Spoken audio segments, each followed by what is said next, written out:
O presidente da Câmara dos Deputados, Arthur Lira, deve se reunir com Lula nesta semana para discutir as mudanças em ministérios. Quem tem os detalhes é a Catiúcia Sotomayor.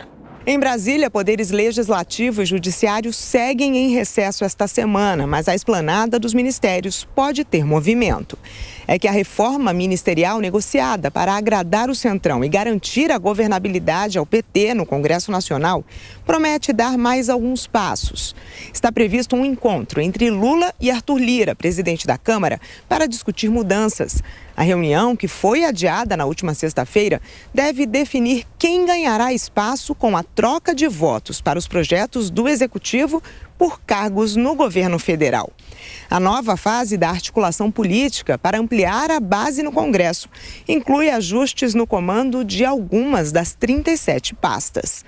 Nos bastidores, a expectativa de alterações no primeiro escalão está nos ministérios do Desenvolvimento, Indústria, Comércio e Serviços, de Portos e Aeroportos, da Ciência, Tecnologia e Inovação, no Ministério da Mulher, no Ministério do Desenvolvimento e Assistência Social, Família e Combate à Fome e também nos dos Direitos Humanos e da Cidadania e dos Esportes.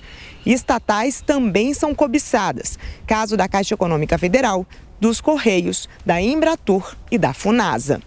Apesar da pressão, a pasta da Saúde, com um dos maiores orçamentos da esplanada, é a única até agora que Lula garantiu não entrar no escambo. O presidente já disse que o ministério é dele e que Nízia Trindade ficará no cargo até quando ele quiser. Quando as férias em Brasília terminarem, as negociações entre governo e legislativo ganharão ainda mais peso, com foco na votação da reforma tributária.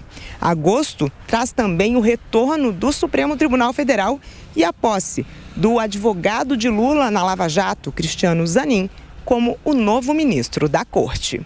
De Brasília, Catiúcia Sotomayor. E girando mais uma vez os nossos comentaristas, agora a gente recebe a Amanda Klein. Amanda, muito bom dia. Sobre essas mudanças no Ministério, são mudanças necessárias neste momento? Oi, Paula, bom dia a você, Thiago Beraldo, bom dia aos nossos ouvintes e telespectadores da Jovem Pan.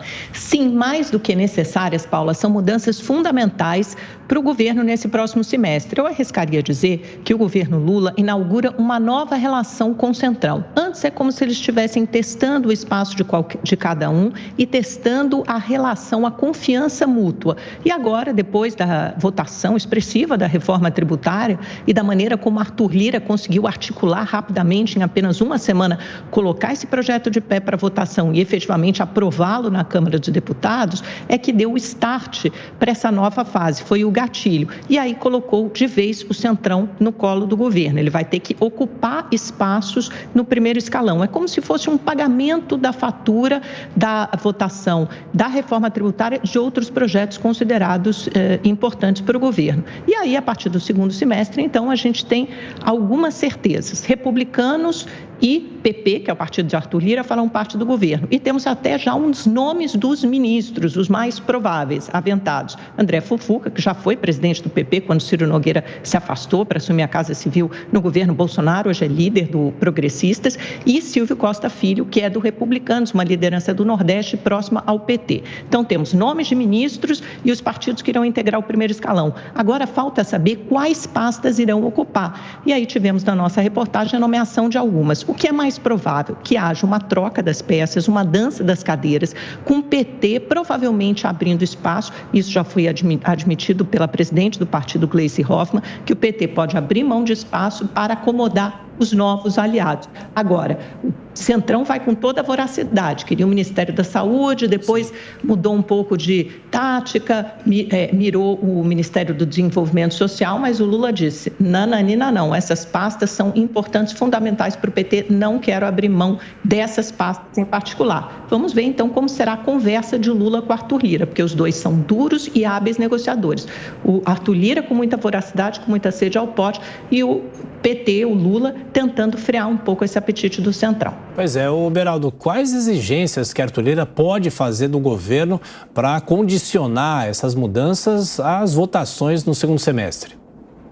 Tiago, pode fazer muitas exigências, Amanda, Ainda eu discordo um pouco da análise da Amanda em relação à aprovação da reforma tributária. A reforma tributária, ela só foi votada em razão de uma determinação do Arthur Lira, não teve nada a ver com o governo. Tanto é que a reforma tributária, ela só terá efeito depois que Lula tiver saído da presidência, não é algo para agora. Então, essa discussão ainda da regulamentação, a votação no Senado, isso tudo vai acontecer, mas a efetividade da reforma é só lá para frente. Mas o que Arthur Lira conseguiu com essa reforma tributária? Demonstrar ao governo a força que ele tem e que o Congresso tem. Quando o Congresso quer, quando Arthur Lira quer, as matérias são discutidas e são votadas.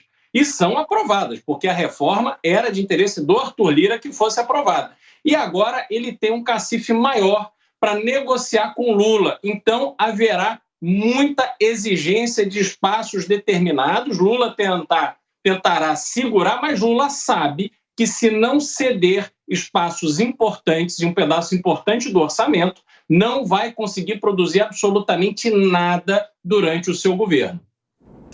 Bom, daqui a pouco a gente fala mais.